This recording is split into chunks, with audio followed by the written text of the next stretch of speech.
अबकारी विभाग चढ़ाऊ खोर्धा अबकारी अधीक्षक श्रीमती सुमती त्रिपाठी निर्देश क्रमे टांगी रेंज अबकारी निरीक्षक श्रीजुक्त राधाकांत भोई तत्वावधान बालुगा अबकारी और आईसी नेतृत्व में नाचुणी और बाणपुर थाना अंचल चढ़ाऊ कर 54 लिटर महुली देशी मद जबत कर नाचुणी थाना अंचल कंद आंबझर ग्रामर सुकांत मल बयस 52 वर्ष और बाणपुर थाना अंचल दंडी गाड़िया ग्रामर कैलाश दलई बयस 49 वर्ष व कुरुंजपुर ग्रामर गणेश प्रधान बयस 70 वर्ष एमानकु काबू करी अभियुक्त मानकु कोर्ट चालाण करागला।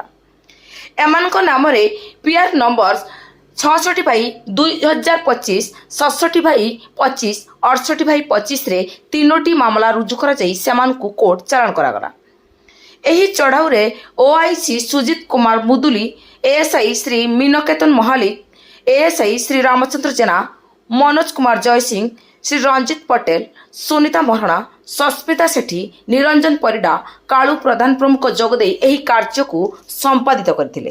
चिलिकारू संग्राम राणा का रिपोर्ट स्वतंत्र न्यूज को update pi subscribe share and like करंतु। धन्यवाद।